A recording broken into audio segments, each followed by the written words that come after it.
Hello and welcome everyone in निट्जी Guru classes. Dear student, हम class 11th का atomic structure का टॉपिक कंसीडर कर रहे हैं, जिसमें मैंने पिछले क्लास में इलेक्ट्रोमैग्नेटिक रेडिएशन और रिलेटेड फार्मूला, फ्रीक्वेंसी का, वेवलेंथ का, टाइम पीरियड का, ये सब जितने भी रिलेटेड हमारे फॉर्मूलेटिक जोन थे हमने उसको कवर किया। आज एक बड़ा इंपॉर्टेंट सा टॉपिक कवर करेंगे जो आपके एकेडमिक्स के लिए काफी इंपॉर्टेंस रखता है, that is dual nature of matter. इसी को हम लोग डी ब्रॉगली ड्यूल कैरेक्टरिस्टिक्स या डी ब्रॉगली ड्यूल नेचर के नाम से भी जानते हैं। पहले इसको समझने से पहले बच्चों एक बात आप जान लीजिए, मैक्स प्लांक ने क्वांटम थ्योरी ऑफ रेडिएशन दिया था और डी ब्रॉगली वो साइंटिस्ट थे, वो फिजिसिस्ट थे जिसने mechanical model of quantum theory को प्रपोज करने में काफी इंपॉर्टेंस दिया है। तो एक्चुअल में इससे पहले हम डी ब्रॉगली ड्यूल कैरेक्टर को या मैटर के ड्यूल नेचर को पढ़े, मैं एक इंपॉर्टेंट सी बात आपसे करना चाहता हूं। एक छोटा सा कहानी, मान लीजिए आज से 300 साल 400 साल पहले आप चले जाइए, Isaac Newton, Copernicus, Galileo Galilei के टाइम पे। उस समय जो फिजिक्स था बच्चों वो क्लासिकल फिजिक्स था। आज के डेट में हमको पता है फिजिक्स क्लासिफाइड है, क्लासिकल फिजिक्स और क्वांटम फिजिक्स। उसमें भी हमारे कंट्री में मोस्टली क्लासिकल फिजिक्स का पार्ट ज्यादा स्टडी करना रहता है। तो बच्चों अगर आज से 400 साल 500 साल आप पहले जा रहे हैं, 300 साल पहले जा रहे हैं, तो क्लासिकल फिजिक्स है। उस समय के जो साइंटिस्ट रहे होंगे या जो फिजिक्सिस्ट रहे होंगे, जब वो लाइट पे स्टडी कर रहे थे, जिसमें एक बहुत इंपॉर्टेंट नाम आता है द ग्रेट आइजैक न्यूटन का नाम। आइजैक न्यूटन ने डियर स्टूडेंट लाइट की कॉर्पस्कल्स थ्योरी को प्रपोज किया था और उन्होंने बोला था कि लाइट क्या है, एक पार्टिकल है। क्यों? क्योंकि आप अगर प्रैक्टिकली एनालिसिस करो तो उस जमाने के लोगों के पास सुपर कंप्यूटर तो है नहीं, ठीक है। धूप में अगर मान लीजिए कोई मैं कंटेनर, कोई बर्तन अगर मैं रखता हूं, तो हमको भी पता है कि वो कंटेनर थोड़े समय बाद गर्म हो जाएगा। क्यों हुआ? वो हीटिंग इफेक्ट, उसके पास वो थर्मल एनर्जी कहां से आई? तो लाइट जो हाई स्पीड से आ रही है, लाइट की फोटॉन्स की काइनेटिक एनर्जी उस कंटेनर से टकरा के अपनी ये काइनेटिक एनर्जी थर्मल एनर्जी में क्या कर रहा है? कन्वर्ट कर रहा है। इसीलिए वो कंटेनर गर्म हो जा रहा है। और कंटेनर हमेशा धूप में ही गर्म हो रहा है, रात के टाइम तो हो नहीं रहा है, बिकॉज उस समय लाइट रेडिएशंस भी नहीं है, इसीलिए थर्मल इफेक्ट भी जनरेट नहीं हो रहा है। तो इसी बिहाफ पे न्यूटन ने अपने कॉर्पस्कल्स थ्योरी को दिया और उन्होंने दुनिया को बताया कि लाइट क्या है बच्चों? एक पार्टिकल है। ठीक है, हम पहले लाइट के बारे में पढ़ेंगे, उसी से मैटर को रिलेट करेंगे, तो आराम से समझिए। न्यूटन की थ्योरी के बाद 18th 19th सेंचुरी के आसपास हाइगन नाम के एक जबरदस्त साइंटिस्ट आते हैं और वो दुनिया को बोलते हैं, उन्होंने हाइगन ने वेव थ्योरी दी। क्या कही? Wave theory. और दुनिया के सामने उन्होंने पूरी तरह से ये बात रखी कि लाइट प्रिज्म से जब जाता है तो फिर वो 7 डिफरेंट कलर में डिफ्रैक्ट हो जाता है, लाइट पोलराइज होता है, लाइट वन मीडियम से दूसरे मीडियम में आना जाना कर सकता है जो पार्टिकल नहीं कर सकता। तो उन्होंने दुनिया के सामने ये थ्योरी काफी बोल्डली प्रपोज्ड की बच्चों कि लाइट क्या है? एक वेव है। लाइट क्या है? एक वेव है। दुनिया ने वो मान भी लिया, बिकॉज न्यूटन की थ्योरी बहुत पुरानी थी, 200-300 साल का गैप था इसमें। जो नई थ्योरी आई थी वो ज्यादा स्ट्रांग थी और उसने लाइट के डिफरेंट कैरेक्टरिस्टिक्स को प्रपोज किया था। इसलिए दुनिया ने अब क्या कह दिया कि लाइट क्या है? एक वेव है। न्यूटन ने क्या कहा था? लाइट एक पार्टिकल है। इस बीच में क्वांटम फिजिक्स का जन्म होता है और क्वांटम फिजिक्स को प्रपोज करते हैं मैक्स प्लांक। और मैक्स प्लांक ने जब क्वांटम थ्योरी को बच्चे प्रपोज किया, क्वांटम थ्योरी ऑफ रेडिएशन दुनिया के सामने रखा, तब उस क्वांटम थ्योरी ऑफ रेडिएशन से फोटो इलेक्ट्रिक इफेक्ट का कॉन्सेप्ट दुनिया को मिला और ये फोटो इलेक्ट्रिक इफेक्ट का कॉन्सेप्ट लाइट के पार्टिकल कैरेक्टरिस्टिक्स को फिर से सपोर्ट करता है। तो अब फिर नया कंट्रोवर्सी शुरू। क्वांटम थ्योरी बाद में आई, उसने लाइट के पार्टिकल कैरेक्टरिस्टिक्स को दुनिया के सामने बोल्डली रख दिया। अब साइंटिस्टों में होने लगा मतभेद, झगड़ा कि भैया लाइट पार्टिकल है कि लाइट वेव है। कुछ लोग इस चीज पे अड़े हुए थे कि लाइट इज अ पार्टिकल और सम साइंटिस्ट इस चीज पे अड़े हुए थे कि लाइट इज अ वेव। इस पूरे गर्मा गर्मी में एक बहुत बड़ा नाम दुनिया के सामने आया, that was the great Albert Einstein. और अल्बर्ट आइंस्टीन बच्चों वो पहले पर्सन थे जिन्होंने कहा दुनिया के साइंटिस्टों को कि काहे लड़ रहे हो भाई, दोनों रख लो। तो Einstein was the first person जिसने लाइट के ड्यूल कैरेक्टरिस्टिक्स को एक्सप्लेन किया। लाइट मींस बच्चों I am talking about electromagnetic waves. जैसे बड़े सारे वेव्स थे, लास्ट वीडियो में हमने कवर किया है कि कौन कौन से वेव इलेक्ट्रोमैग्नेटिक होते हैं। तो आइंस्टीन ने लाइट के ड्यूल कैरेक्टरिस्टिक्स को दुनिया के सामने रखा और उन्होंने कहा कि लाइट के पास ड्यूल बिहेवियर है, but at a time light अपने केवल एक कैरेक्टरिस्टिक्स को एक्सप्लेन करेगा। दैट मींस कि लाइट जब पार्टिकल बिहेवियर एक्सप्लेन कर रहा है तब वो वेव नेचर को भूल जाएगा, और जब वो एक मीडियम से दूसरे मीडियम में जा रहा है अपने वेव कैरेक्टरिस्टिक्स को एक्सप्लेन कर रहा है तब वो पार्टिकल की तरह बिहेव नहीं करेगा। इसी बीच में क्वांटम मैकेनिकल मॉडल आता है और उसमें बहुत इंपॉर्टेंस नाम आता है डी ब्रॉगली का।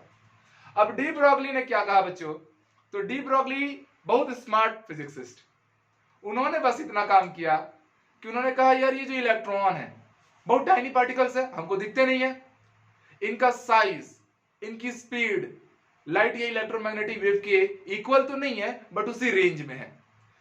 तो अगर ये उसके फिजिकल प्रॉपर्टीज में सिमिलरिटी रख रहा है तो जो जो प्रॉपर्टीज इलेक्ट्रोमैग्नेटिक रेडिएशंस के पास है वो same property electron that means matter के लिए भी होना चाहिए। इसका मतलब कि हम सबको पता है, जो पहले के जितने भी साइंटिस्ट आए, थॉमसन आए, जो भी आए, उन्होंने इलेक्ट्रॉन को क्या बोला था, एक नेगेटिव पार्टिकल।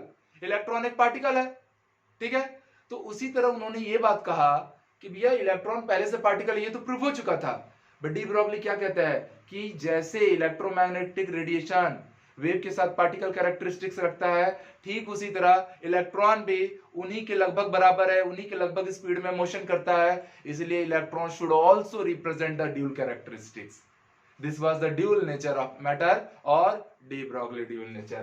तो बच्चों अगर मैं एक लाइन में बोलूं de Broglie dual nature, de Broglie बोलते हैं या जो भी बोलना है, ड्यूल नेचर, तो इन्होंने क्या कहा था, सिमिलर देखिएगा, electrons have nearly equal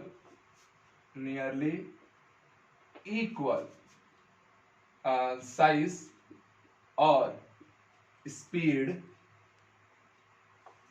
in range of light, light बोल दीजिए बच्चों, या इलेक्ट्रोमैग्नेटिक रेडिएशन बोल दीजिए, electromagnetic waves.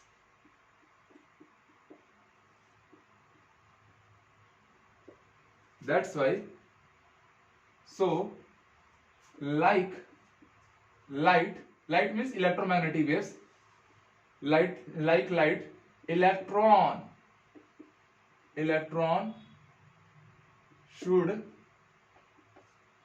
also represent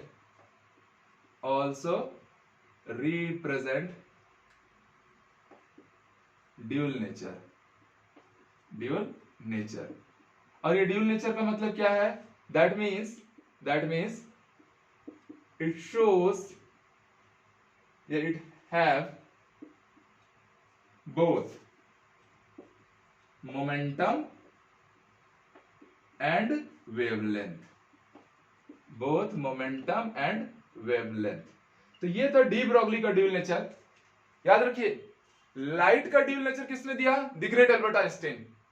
matter means electron का ड्यूल कैरेक्टरिस्टिक्स कौन एक्सप्लेन कर रहा है, डी ब्रॉगली, ठीक है। उन्होंने बस यही बोला कि लाइट जैसे इलेक्ट्रॉन का साइज, इलेक्ट्रॉन की स्पीड, हालांकि इलेक्ट्रॉन की स्पीड लाइट की स्पीड से 100 टाइम्स के आसपास कम होती है, बट ये उस रेंज में है, तो उस रेंज में है तो उसकी प्रॉपर्टी भी अपने अंदर अडॉप्ट करना चाहिए। तो जैसे लाइट या electromagnetic radiations dual characteristics both momentum और वेवलेंथ दोनों कैरी कर रहे हैं, वैसे ही इलेक्ट्रॉन को भी मोमेंटम और वेवलेंथ दोनों एक्सप्लेन करना चाहिए, और यही कहलाया बच्चों डी ब्रॉगली ड्यूल नेचर या ड्यूल नेचर ऑफ मैटर के नाम से। अब इससे रिलेटेड ड्यूल नेचर में डी ब्रॉगली जी ने किया क्या था, तो ध्यान दीजिएगा बच्चों, मैं पहले ही आप लोग को बोला कि पूरे डी ब्रॉगली की इक्वेशन में दो इंपॉर्टेंट साइंटिफिक थ्योरीज यूज हुई। पहला क्वांटम थ्योरी, भाई क्वांटम मॉडल आया तो उसी से तो डी ब्रॉगली ने अपने रिलेशन बनाया, और दूसरा आइंस्टीन ने पहले प्रपोज कर दिया था लाइट की थ्योरी। तो डी ब्रॉगली जी क्या रहे हैं, तो डी ब्रॉगली जी दोनों ही इंपॉर्टेंट थ्योरी को मर्ज करेंगे और अपनी एक अलग थ्योरी जनरेट करेंगे। ठीक है बच्चों, ध्यान देना इसके डेरिवेशंस पे, चीजें रटने की कोशिश मत करो, फील करो, because this is science, flow करना है हमको। तो चलिए मैं आ जाता हूं, फ्रॉम आइंस्टीन एनर्जी थ्योरी या आइंस्टीन एनर्जी इक्वेशन। तो सबको पता होता है आइंस्टीन का एनर्जी इक्वेशन बच्चों, E equal to mc², universe का सबसे इंपॉर्टेंट फॉर्मूला। मान लीजिए बच्चों ये इक्वेशन मान लिया मैंने। अब मैं यहीं से आता हूं, from Planck's quantum theory, Max Planck की जो क्वांटम थ्योरी आई थी, क्वांटम थ्योरी क्या कहा था मैक्स प्लैंक ने बच्चों क्वांटम थ्योरी में, तो याद रखिए पिछले क्लास में हमने देखा था कि जो किसी भी स्टार से जो अर्थ को सन से जो हमको एनर्जी मिल रही है वो हमेशा एक पैकेट्स के फॉर्म में मिलती है, और उसी पैकेट्स को हम लोग क्या बोलते हैं, फोटोन या क्वांटा। और उस वन क्वांटा की वैल्यू में एनर्जी कितनी होती थी बच्चों, तो याद आ रहा होगा आप लोग को एच म्यू। लास्ट वीडियो में मैंने ये बात आप लोग को एक्सप्लेन की हुई है, एच म्यू। यहां से मान लीजिए दिस वाज इक्वेशन नंबर 2, ये एक फोटोन की बात की गई है, अगर n फोटॉन्स रहेंगे तो n टाइम्स मल्टीप्लाई कर देना, n h म्यू हो जाएगा। डी ब्रॉगली ने क्या किया, डी ब्रॉगली ने कोई इंपॉर्टेंट काम नहीं किया, बस उन्होंने इन दोनों इक्वेशनों को क्या किया, रिलेट करा दिया। तो इक्वेट इक्वेशन 1 एंड 2 या कंपेयर इक्वेशन 1 एंड 2। तो ध्यान देना बच्चों, 1 और 2 को जैसे ही उन्होंने कंपेयर किया तो ये भी E equal to mc square है और ये भी E equal to h mu है। ये भी किसके लिए, light particle, that means electromagnetic waves के लिए, और फोटोन भी क्या है, इलेक्ट्रोमैग्नेटिक वेव्स है। तो दोनों की एनर्जी नियरली क्या ले ली गई, इक्वल ले ली गई। तो directly mc square equal to हम क्या लिख सकते हैं, h म्यू, बिकॉज दोनों E के इक्वल है, तो दोनों आपस में इक्वल होंगे। अब प्यारे बच्चों, आप सबको पता है फ्रीक्वेंसी, पिछले क्लास में हमने ये फॉर्मूला पढ़ा है, क्या होता है, c बाई लैम्डा। जो फ्रीक्वेंसी होती है वो स्पीड ऑफ लाइट और वेवलेंथ ऑफ लाइट के रेशियो के इक्वल होती है। यहां से देखो तो ये c और ये c कैंसिल हो गया, तो हमें क्या मिल रहा है, m into c equal to h by lambda. तो प्यारे बच्चों, लैम्डा का इक्वेशन क्या मिलेगा, तो आप एक काम कीजिए, ये लैम्डा यहाँ क्रॉस मल्टीप्लाई हुआ और ये मास और स्पीड ऑफ लाइट का जो प्रोडक्ट है वो डिवाइड हो जाएगा। तो this was h upon m into c. ये आपका आया किसके लिए, ये आया है बच्चों लाइट के लिए, फॉर लाइट, इलेक्ट्रोमैग्नेटिक वेव्स के लिए आया है। बिकॉज अभी आप पूरी तरह से किसके लिए काम कर रहे हैं, इलेक्ट्रोमैग्नेटिक रेडिएशन। दोनों थ्योरी इलेक्ट्रोमैग्नेटिक वेव्स के लिए थी, इसीलिए आपने स्पीड की जगह पे स्पीड ऑफ लाइट लिया। पर डी ब्रॉगली किसके लिए काम करेंगे, डी ब्रॉगली काम करेंगे इलेक्ट्रॉन्स के लिए, मैटर के लिए। वो इलेक्ट्रोमैग्नेटिक रेडिएशन के लिए काम नहीं करेंगे, उसके लिए तो आइंस्टीन ने काम किया था। ठीक है, तो अब डी ब्रॉगली जी क्या बोलेंगे कि अगर मैटर का वेवलेंथ चाहिए, मैटर मींस बच्चों tiny particles like electrons, protons. तो अगर मैटर का वेवलेंथ चाहिए तो h अपॉन मास, अगर मैं इलेक्ट्रॉन की बात करूंगा तो इनटू, आपको पता है कोई भी मैटर लाइट की स्पीड से मोशन नहीं कर सकता, उससे हमेशा कम रहता है। तो यहां पर आप मैटर की वेलोसिटी ले लीजिएगा, और बच्चों इसी मास इंटू वेलोसिटी के प्रोडक्ट को हम लोग क्या नाम देते हैं, momentum. P means what, momentum. ठीक है, याद रखिएगा। H क्या है बच्चों, तो मैं यहाँ H मेंशन कर दे रहा हूं, H क्या है, दैट इज प्लैंक्स कांस्टेंट। और ये प्लैंक्स कांस्टेंट की वैल्यू आप सब याद रखें, पिछले वीडियो में भी हमने एक्सप्लेन किया था, that is 6.63 into 10 to the power minus 34 joule second, unit है जूल सेकेंड। और लैम्डा तो पता है, वेवलेंथ ऑफ इलेक्ट्रॉन या wavelength of that particular matter. ठीक है, तो ये इक्वेशन किसके लिए था भैया, ये इक्वेशन लाइट के लिए या इलेक्ट्रोमैग्नेटिक रेडिएशन के लिए था, जब आप स्पीड को c से लेते थे। और अगर आप मैटर या इलेक्ट्रॉन के लिए बात करेंगे तो बस c की जगह पे आप क्या रखेंगे, v। तो इतना सा बस काम किया किन्होंने, डी ब्रॉगली ने, और अपनी थ्योरी प्रपोज कर दी। तो कितना आसान इक्वेशन था, दो साइंटिफिक इक्वेशंस को रिलेट किया गया, आइंस्टीन और प्लैंक्स की, और उन्होंने एक नया अपना डी ब्रॉगली वेव इक्वेशन बना दिया। बच्चों चलो एक काम करते हैं, ये जो lambda equals to h upon mv लाए हो, यही है आप लोग का डी ब्रॉगली वेव इक्वेशन। इसके थ्रू हम लोग मैटर के वेवलेंथ का कैलकुलेशन करते हैं और मैटर के मोमेंटम को भी बताते हैं। मोमेंटम यहां डाल दो, वेवलेंथ नीचे आ जाएगा। तो इस इक्वेशन से मोमेंटम और वेवलेंथ दोनों मिल रहा है, दैट मींस कि ये मैटर के ड्यूल कैरेक्टरिस्टिक्स को रिपोर्ट कर रहा है, डिटरमाइन करने में हेल्प कर रहा है। इजी, मतलब मैटर भी ड्यूल नेचर रखता है, ये बात दुनिया के सामने डी ब्रॉगली एक्सप्लेन करने में सक्सेसफुल रहे। अब बच्चों इस इक्वेशन को चलो हमारे एग्जाम के पॉइंट ऑफ व्यू से मैं कुछ फॉर्मुलेटिक टर्म्स में रिलेट करवाता हूं। तो आज ये पहला एक केस लेता हूं मैं, case 1, in case of kinetic energy, in case of kinetic energy, kinetic energy. तो माय डियर स्टूडेंट, आप सबको पता है कि जो काइनेटिक एनर्जी होती है, इसको मैं ई के लिख दे रहा हूं ना, E K means kinetic, E means energy. ये इक्वल होती है, सबको पता है, हाफ एम वी स्क्वायर के, नो डाउट। तो प्यारे बच्चों, आप चाहो तो m v square equal to आप क्या लिखोगे, 2 times E K means what, kinetic energy. तो मुझे बच्चों अगर वी स्क्वायर चाहिए तो वो हो गया 2 ई के अपॉन एम, और अगर बेटा वी चाहिए तो वी कितना हो जाएगा, अंडर रूट में 2 ई के अपॉन एम। ये एक नया रिलेशन बना कि अगर आप किसी भी मैटर का अगर आपको वेलोसिटी चाहिए तो 2 टाइम्स ऑफ काइनेटिक एनर्जी और मास के रेशियो का स्क्वायर रूट कर देना, उसकी वेलोसिटी मिल जाएगी। एक काम करता हूं, मैं इस इक्वेशन को पुट करता हूं यहां पर। तो यहां से अगर आप लोग वेवलेंथ ऑफ मैटर चाहते हो किसके टर्म में, इन terms of kinetic energy, in terms of kinetic energy, तो ऊपर तो h रह जाएगा, नीचे m, यहां पर हो गया 2 e के अपॉन m। ये देखो ये रूट m है और ऊपर m है, कैंसिल होके क्या बचेगा, केवल रूट m बचेगा, केवल क्या बचेगा, रूट m बचेगा, और वो रूट m और यहाँ रूट 2 e के है बच्चों, तो मिला जुला के आप क्या बोलेंगे 2m e के। तो ये भी एक बड़ा अच्छा सा रिजल्ट आ गया, किसका, मैटर के वेवलेंथ का result in terms of kinetic energy. ठीक है, तो फॉर्मूले को ऐसे ही रिलेट कर करके आपको आगे बढ़ते रहना है। और आ जाइए, मैं एक काम करता हूं, मैं केवल यही नहीं रुकता हूं, काइनेटिक एनर्जी ही क्या, थोड़ा और सोचते हैं। साइंस है तो बस सोचो, कड़ियों को जोड़ो और आगे बढ़ते रहो, ब्यूटी ऑफ साइंस को फील कर पाओ। तो बच्चों मैं यहां पर अब केस 2 लेता हूं, सेकंड केस। ओके, मैं क्या करने जा रहा हूं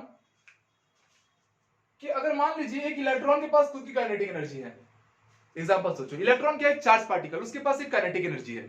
तो अगर एक इलेक्ट्रॉन के पास एक काइनेटिक एनर्जी है तो वो इलेक्ट्रॉन क्या कर रहा है बच्चों, मोशन कर रहा है, फ्लो कर रहा है। और फिजिक्स में आपने क्लास 10th में ये बात पढ़ रखी है कि when the charge flows then electricity produce. Simple सी बात है, और जब इलेक्ट्रिसिटी प्रोड्यूस होगा तब इलेक्ट्रिकल एनर्जी आएगा। Law of conservation of energy कहता है कि एनर्जी एक फॉर्म से दूसरे फॉर्म में कन्वर्ट होती रहती है। तो यहां पर बच्चों जो इलेक्ट्रॉन की काइनेटिक एनर्जी है, जब इलेक्ट्रॉन फ्लो करेगा तब वो इलेक्ट्रिक करंट बनाएगा, और वही काइनेटिक एनर्जी किस में कन्वर्ट हो जाएगी, इलेक्ट्रिकल एनर्जी में। तो अगर मैं केस 2 बोलना चाहूं, मुझे मैटर का वेवलेंथ बताना है इन terms of electrical energy, in terms of electrical energy के टर्म्स में आपको आंसर करना है रिपोर्ट। तो प्यारे बच्चों मैंने अभी जैसे बोला, इलेक्ट्रिकल या इलेक्ट्रिसिटी कहां से जनरेट होती है, जब इलेक्ट्रॉन फ्लो करता है, फ्लो कर रहा है तो उसके पास है काइनेटिक एनर्जी, वही kinetic energy one form to another form में चेंज होती है, वही कन्वर्ट हो जाएगी किसमें, इलेक्ट्रिकल एनर्जी में। तो प्यारे बच्चों आप समझ पाए कि काइनेटिक एनर्जी सीधे सीधे इक्वल होगा किसके, इलेक्ट्रिकल एनर्जी के, किसके, इलेक्ट्रिकल एनर्जी के। अब काइनेटिक एनर्जी मींस ई के, इलेक्ट्रिकल एनर्जी फॉर्मूला याद है क्या, याद करने की जरूरत भी नहीं है। कुछ लोगों को कंफ्यूजन हो रहा होगा, सर इलेक्ट्रिकल एनर्जी का फॉर्मूला क्या आएगा, मत याद करो, यूनिट पे ध्यान दो। इलेक्ट्रिकल एनर्जी का यूनिट क्या होता था, इलेक्ट्रॉन वोल्ट। क्या होता था, electron volt. Electron means what, charge, और volt means what, potential difference. बन गया इलेक्ट्रिकल एनर्जी का फॉर्मूला Q इंटू V। अब ये जो रिलेशन आया E equal to Q into V, इसको लाके फिर से यहां पुट कर दो, तो आपको बच्चों wavelength of matter in terms of, अगर आपको इलेक्ट्रिकल एनर्जी चाहिए था तो वो भी यहां से मिला, √2m तो वैसे ही का वैसे ही रहेगा। E के की जगह पे आप लोग क्या रखने वाले हैं, Q into V, where Q is what, charge of electron, और कैपिटल V है बच्चों, वेलोसिटी मत समझना उसको, वो पोटेंशियल डिफरेंस है। वो क्या है, पोटेंशियल डिफरेंस की वैल्यू है जो आप अप्लाइड करोगे। अब यहां पर कुछ बातों पे ध्यान देना, H की वैल्यू सबको पता है 6.63 इंटू 10 की पावर -34 जूल सेकेंड। मास किसका ले रहे हैं बच्चे, इलेक्ट्रॉन का, जिसकी वैल्यू भी पता है 9.1 इंटू 10 की power -31 kilogram. Charge of electron भी बच्चों हम सबको पता होता है 1.6 इंटू 10 की पावर -19 कूलम। जब मैं सारा डाटा यहां पुट करूंगा, सारा डाटा उठा के मैं यहां पर रखूंगा, V क्या है, V तो वेरिएबल है, ठीक है। तो जब मैं पूरा डाटा बच्चों वहां पे मैंने रखा, तो मैटर का जो वेवलेंथ आएगा या इलेक्ट्रॉन का जो वेवलेंथ आएगा वो क्या होगा, तो वो याद रख लीजिए, रूट में 150 अपॉन V आएगा, रूट में 150 अपॉन V आएगा।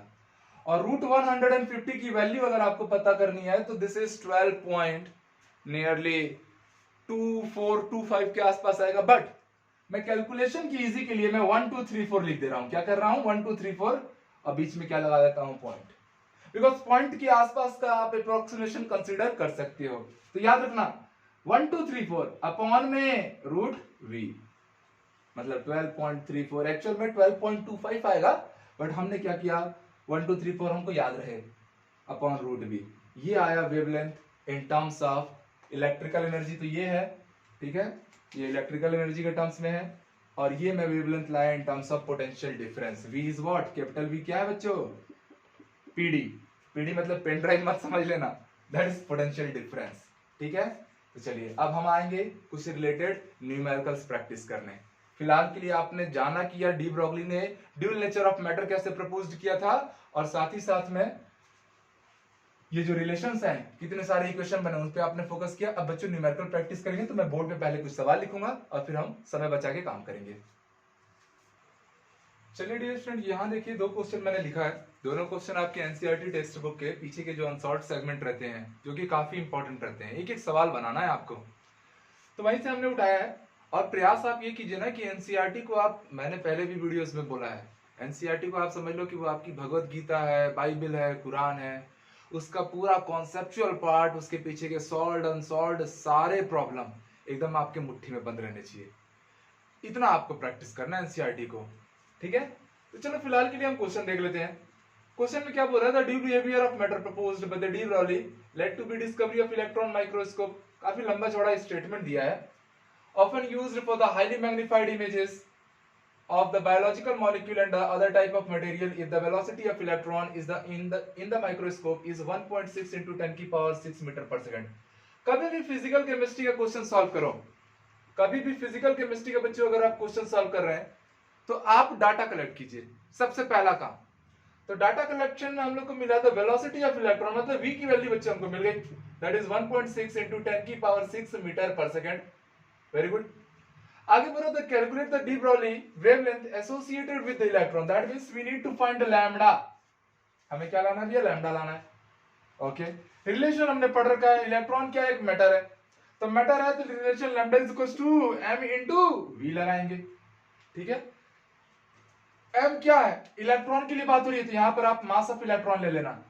सारी वैल्यूज, सारे डाटा आपको पता है, दिस इज 6.63 into 10 की पावर -34 अपॉन नीचे क्या आएगा बच्चों, तो दिस इज 9.1 into 10 की पावर -31 इलेक्ट्रॉन का मास, और v की वैल्यू होप सो आपको दी हुई है, दिस इज 1.6 into 10 की पावर 6।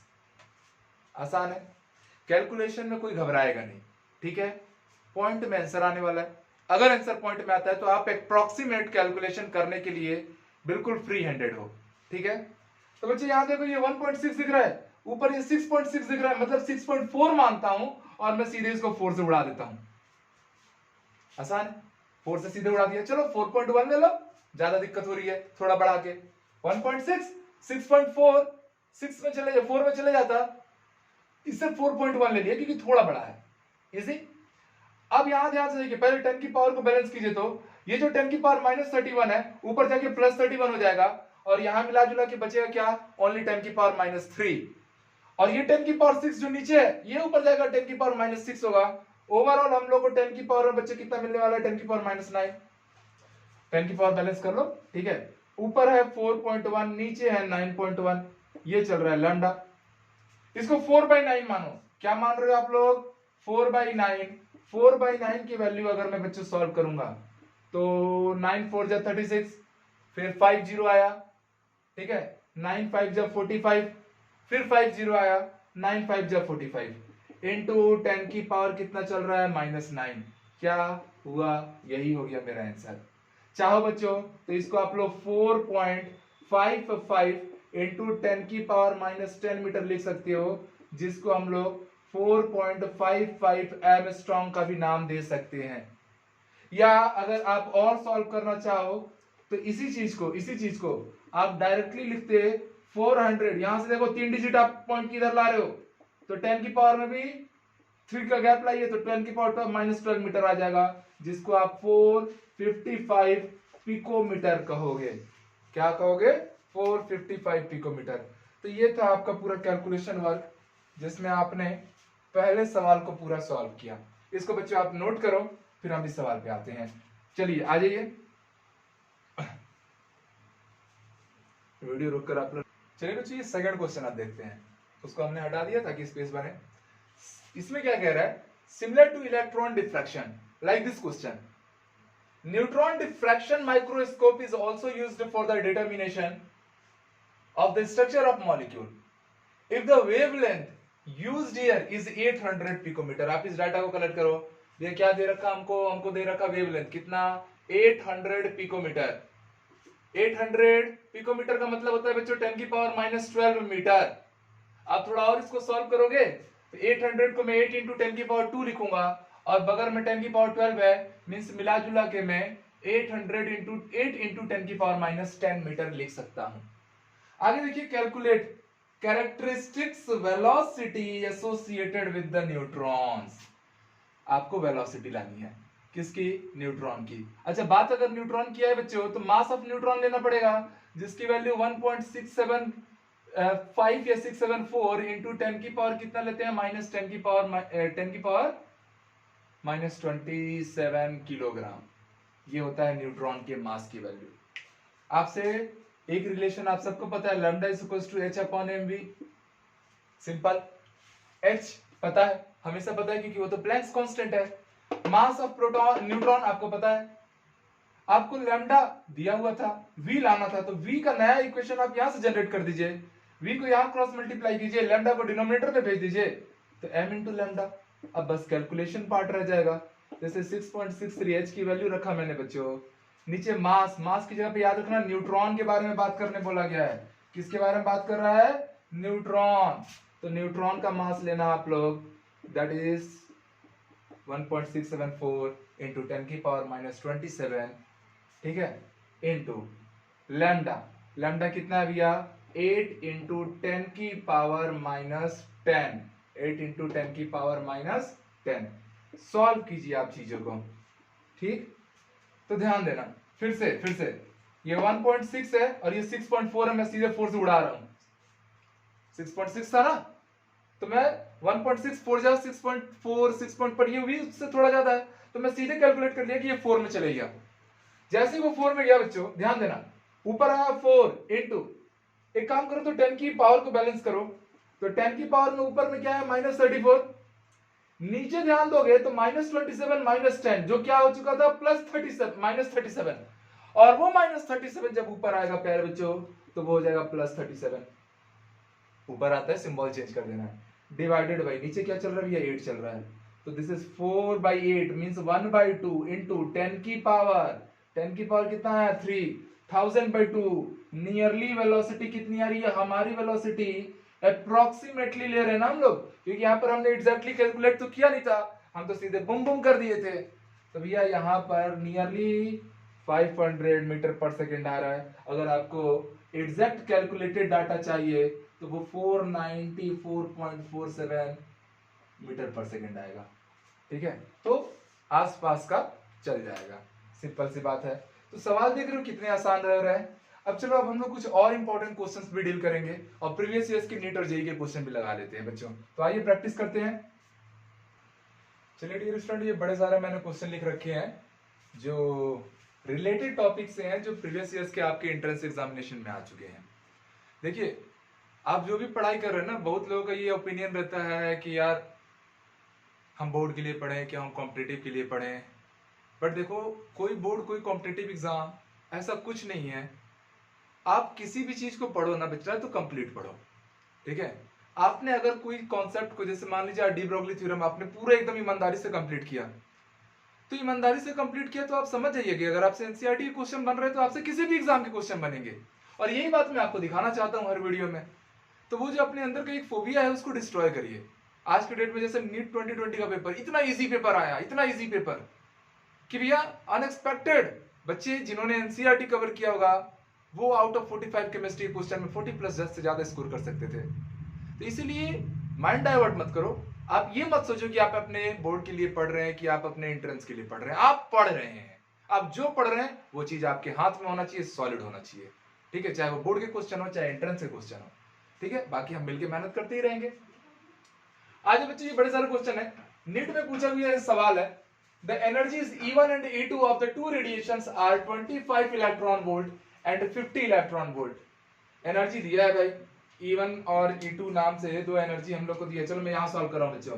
E1 दिया है 25 वोल्ट इलेक्ट्रॉन वोल्ट और E2 दिया है बच्चों हम लोग को 50 इलेक्ट्रॉन वोल्ट, ठीक। आपसे बोल रहा था relation between their wavelength, okay, lambda 1 और लैम्डा 2 के बीच का रिलेशन लाना है, लैम्डा 1 और लैम्डा 2 के बीच का रिलेशन। तो एक बात तो शायद हम सबको याद आ रही होगी कि एनर्जी इज इक्वल टू, हमने पढ़ा है एच म्यू, और इसी को हम लोग लिखते थे एच सी बाई लैम्डा। कहने का टोटल मतलब है कि जो एनर्जी है वो कहीं ना कहीं वेवलेंथ के क्या है, इनवर्स प्रोपोर्शनल है। कहीं ना कहीं एनर्जी क्या है, वेवलेंथ के इनवर्स प्रोपोर्शनल, क्योंकि h की वैल्यू हमेशा फिक्स है 6.63 into 10 की पावर माइनस 34 जूल सेकंड, और c स्पीड ऑफ लाइट ये भी फिक्स है, और वो कितना होता है, तो वो होता है 3 into 10 की पावर 8 मीटर पर सेकंड। तो कुल मिला के अगर आपको बात किया जाए तो ये जो पार्ट है ये तो कांस्टेंट है, तो एनर्जी डायरेक्टली रिलेट हुआ किससे, वेवलेंथ से। अब बच्चों ध्यान दो, अगर मुझे लैम्डा 1 बाई लैम्डा 2 चाहिए, एनर्जी वेवलेंथ की इनवर्स प्रोपोर्शनल थी, तो आएगा क्या, E2 by E1। Lambda 1 by lambda 2 क्या हो गया, E2 बाई E1। E2 कितना है 50, E1 कितना है 25, सॉल्व किया कितना आया 2। तो हम लोग साफ समझ रहे हैं कि लैम्डा 1 इक्वल टू इस 2, लैम्डा 2 को यहां भेजिए, lambda 1 is equal to 2 lambda 2 है क्या कोई ऑप्शन, बिल्कुल है, कहानी खत्म। Simple relation oriented question, mentally calculate कर सकते हैं आप इसको। चलो बच्चों ये सेकंड क्वेश्चन देखते हैं। एक काम करता हूं, ये क्वेश्चन अगर हो गया है तो इसको थोड़ा सा मैं मिटा देता हूं ताकि स्पेस बन जाए हमारे पास सॉल्व करने के लिए। नीट का आया हुआ क्वेश्चन था ये क्वेश्चन देखो बच्चों, बोल रहा था de Broglie wavelength of particle with mass 1 gram. भैया मास दे दिया 1 ग्राम, आपको पता है मास को किलोग्राम में लेना है, तो 1 ग्राम मींस 1/1000 किलोग्राम, मतलब 10 की पावर माइनस 3 किलोग्राम। आगे बोल रहे हैं द वेलोसिटी 300 मीटर पर सेकंड, वेलोसिटी में तो कोई टेंशन नहीं है, सही यूनिट दिया है। क्या डिटरमाइन करना है, de Broglie wavelength, lambda H relation पढ़े हो, lambda is equal to h upon mv। h की वैल्यू बच्चे को पता होती है 6.63 into 10 की पावर माइनस 34। तुरंत आप लोग बता सकते हो इसको, ये हो गया 10 की पावर माइनस 3, और ये है 3 into 10 की पावर कितना हो रहा है बच्चों 2। 300 मीटर पर सेकंड दिया था, तो 3 into 10 की पावर 2। एक समझिए बात को, क्वेश्चन आप लोग को बच्चों मीटर में चेक करना है, ठीक है। तो जब मैं इसको सॉल्व करूंगा, आप डाटा में ध्यान, शायद ये 100 मीटर ही है, एक मिनट, ये 100 मीटर ही है, गलती से 300 लिखा गया होगा, ओके। तो यहाँ पर ये 100 मीटर मतलब 100 का मल्टीप्लाई हुआ। जब मैंने पूरी तरह से सॉल्व किया तो लैम्डा कितना आया 6.63, ऊपर है 10 की पावर माइनस 34, नीचे क्या आ रहा है 10 की पावर माइनस 1, जो ऊपर जाके क्या हो जाएगा +1, तो मिला जुला के क्या बचेगा बच्चों 10 की पावर माइनस 33 है क्या कोई, बिल्कुल है, हो गया आंसर। कितना समय लग रहा है, सेकंडों में बना सकते हैं आप लोग, ठीक है। अब चलिए बच्चों ये दोनों क्वेश्चन तो हो गए हमारे। अब मैं यहां आता हूं, ये क्वेश्चन पूछा गया है आपके आईआईटी एडवांस के एंट्रेंस में, बिल्कुल घबराना नहीं है, आराम से बनाना है भाई, सवाल कुछ है ही नहीं, मेंटली कैलकुलेट कर सकते हो। The wavelength associated with the golf ball, इसका वेट दिया है कितना 200 ग्राम, भैया वेट दिया है, मतलब मैं समझ गया कि मास, केमिस्ट्री में वेट और मास दोनों सेम लेना, ये केमिस्ट्री में ग्रेविटी का कोई रोल नहीं रहेगा। न्यूक्लियर केमिस्ट्री आप थोड़ी पढ़ रहे हैं, मतलब आप केमिस्ट्री में टाइनी पार्टिकल्स लेते हैं, वहां पे ग्रेविटेशनल फोर्स की आपको बहुत ज्यादा मेंशन करने की जरूरत नहीं है। तो मास दिया है 200 ग्राम, ग्राम मतलब बच्चों तुरंत 200 into 10 की पावर माइनस 3 किलोग्राम, मिला जुला के मैं बोलूंगा तो दिस इज 2 into 10 की पावर माइनस 1 किलोग्राम, क्योंकि इस 200 को मैं 2 into 10 की पावर 2 लिखने जाता और बगल में 10 की पावर माइनस 3 था, मिला जुला के 10 की पावर माइनस 1 बचा। आगे बोल रहा है and moving at a speed of 5 metre per hour, speed पे बेटा ध्यान दो, 5 मीटर पर आवर। आपको स्पीड किस में चाहिए रहता है, मीटर पर सेकंड में, तो आपको पता है 1 आवर में कितने सेकंड होते हैं, तो 3600 सेकंड होते हैं, तो ये आपकी वेलोसिटी आ गई मीटर पर सेकंड में। आपसे बोल रहा है कि आपको क्या लाना है, वेवलेंथ, और एक्चुअल आंसर नहीं लाना। यही बात मैं आपको सिखाना भी चाह रहा था कि आपको एग्जैक्ट आंसर लाना ही नहीं रहता है, आपको अप्रोक्सीमेशन में काम करना है, 10 की पावर के ऑर्डर में आपको आंसर लाना है। कितना आसान क्वेश्चन कर दिया ये। Wavelength lambda is equal to h upon mv, h की वैल्यू 6.63 into 10 की पावर माइनस 34 अपॉन m कितना बच्चों, तो दिस इज 2 into 10 की पावर माइनस 1 इंटू v की जगह पे हमने क्या रखना है 5 into 3600, ओके। कहानी हो गया खत्म। 10 की पावर को देखोगे तो सारे पावर 10 के डिफरेंस पे है, तो आपको आसपास का आंसर बस कलेक्ट कर लेना है। तो ध्यान दीजिए ये 10 की पावर -34 है। चलो मैं एक लाइन और सॉल्व कर देता हूँ। दिस इज 6.63 इंटू 10 की पावर -34। ये 3600 ऊपर जाके मल्टीप्लाई कर लेगा बच्चों, तो इसको मैं 3.6 इंटू 10 की पावर 3 लिखता हूँ, ऊपर में -3 हो जाएगा क्योंकि नीचे 3.6 इंटू 10 की पावर, अच्छा नहीं प्लस ही 3 रहेगा।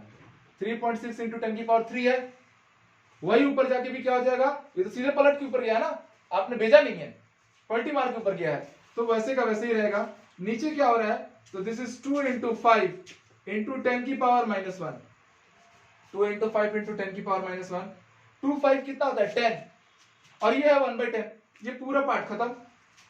आंसर जो आपका आ रहा है वो 10 की पावर -31 के आसपास आ रहा है, आसपास आ रहा है, सीधे आंसर करो ना, कहानी खत्म। एडवांस का क्वेश्चन था ये, कुछ नहीं रखा है, ठीक है। आपके पास 4 ऑप्शन होते हैं, आपको स्ट्राइक करने आना चाहिए, with in a second strike करने आना चाहिए, ठीक है। क्योंकि किसी भी बड़े एग्जाम्स के लिए आपको नॉलेज के साथ टाइम मैनेजमेंट पे भी बहुत ज्यादा ध्यान देना है। अब बच्चों क्वेश्चन नंबर 6, इसी सेगमेंट पे बड़े सारे क्वेश्चन हम लोग प्रैक्टिस भी कर ले रहे हैं। क्या दिया है, the ratio of the energy of the photon of 2000 angstrom. Angstrom दिया है मतलब ये वेवलेंथ दिया है, तो लैम्डा 1 बच्चे हम लोग को दे दिया है 2000 एंगस्ट्रॉम ऑफ वेवलेंथ रेडिएशन। एक मिनट, क्या बोल रहा है, the radiation of photon of 2000 angstrom, ये क्वेश्चन थोड़ा सा अधूरा रह गया है, and 4000 angstrom, 2000 angstrom and 4000 angstrom wavelength radiation of that, अच्छा एक मिनट आगे तो दिया ही है, wavelength radiation to that of 4000 angstrom radiation, मतलब आपको लैम्डा 2 भी दिया है बच्चों, कितना है 4000 एंगस्ट्रॉम। आपसे क्या पूछा गया, आपसे पूछा गया ratio of energy. Ratio of energy मतलब E1 अपॉन E2। मुझे नहीं लगता कि ऐसा कोई स्टूडेंट है जो अभी तक सॉल्व करके नहीं बैठ गया होगा, है कि नहीं। तो चलो सीधे आप बताओ, E1 बाई E2 लाना है, आप सबको पता है E1 क्या होता है, hc बाई लैम्डा, या ऐसा लिख दो hc बाई लैम्डा 1, E2 की जगह पे hc बाई लैम्डा 2। ये रिलेशन भी आप सभी जानते हो कि कहीं ना कहीं E जो होता है लैम्डा की इनवर्स प्रोपोर्शनल होता है। सॉल्व भी करते तो आप क्या पाते, लैम्डा 2 अपॉन लैम्डा 1, या ये वाला रिलेशन भी लगाते बच्चों, तो E1 अपॉन E2 अगर आपको लाना रहता तो भी आप क्या लिखते, लैम्डा 2 बाई लैम्डा 1। चाहो तो सॉल्व करके ले आ लो, या आप डायरेक्टली रिलेशन जानते हो, अभी पीछे से सवाल में किया था जो नीट में आया था। तो लैम्डा 2 कितना है भैया 4000, लैम्डा 1 कितना है भैया 2000, एंगस्ट्रॉम में ही है, दोनों कैंसिल हो जाएंगे, सीधे आपको रिलेशन मिला। E1 और E2 का रेशियो कितना मिल रहा है बच्चों, तो दिस इज 2/1। है क्या कोई ऑप्शन, बिल्कुल है। E1 और E2 का रेशियो पूछा है 2/1 को ही आप क्या लिखेंगे, 2 लिखेंगे। एडवांस में आएगा क्वेश्चन, हालांकि कम मार्क्स के लिए आया होगा, बट ऐसे ही क्वेश्चन पूछे जाते हैं, कितना सिंपल है, इसको नोट कर लो बच्चों। नेक्स्ट आगे आ जाओ, और लास्ट क्वेश्चन आज के हमारे इस शेड्यूल का। देखो वीडियो की लेंथ थोड़ी बहुत इसलिए लंबी हो जाती है क्योंकि मैं हर एक टॉपिक से रिलेटेड कम से कम 5-7 सवाल न्यूमेरिकल करवाता हूं, और वो भी एंट्रेंस एग्जाम्स के भी, एनसीईआरटी के भी। तो हमारा प्रयास ये है कि हर चीज पकड़ के चलना है, एकेडमिक्स भी अच्छा रहे, मेन आपके पास कॉन्सेप्ट अच्छा रहे। कॉन्सेप्ट अच्छा रहेगा बच्चों, हर एग्जाम में आप धूम मचा दोगे, ठीक है। क्वेश्चन है मेंस में आया हुआ, रिसेंटली आया भी था कुछ साल पहले बस। A stream of electrons from a heated filament was passed between two charged plates, kept a potential difference V, ये उसके यूनिट है, स्टैटिक कूलम बोलते हैं जिसको। Find H by lambda. बच्चा आपको इलेक्ट्रिक फील्ड में रखा गया है, इलेक्ट्रिक फील्ड मतलब प्लेट्स के बीच में रखा गया ना, चार्ज्ड प्लेट, दैट मींस कि इलेक्ट्रिक फील्ड। इलेक्ट्रिक फील्ड में बच्चों कौन सी एनर्जी जनरेट होगी, इलेक्ट्रिकल एनर्जी। इसलिए मैंने आपको wavelength, de Broglie wavelength electrical energy के टर्म से भी लाना सिखाया था। और क्या सीखे थे हम लोग कि lambda is equal to h upon root में, याद करो 2mqv। v क्या होता था, पोटेंशियल डिफरेंस होता था, सिंपल सी बात है। तो यहां से आपको रिलेशन क्या पूछ रहे हैं, आपको रिलेशन बोल रहे हैं h बाई लैम्डा लाने को।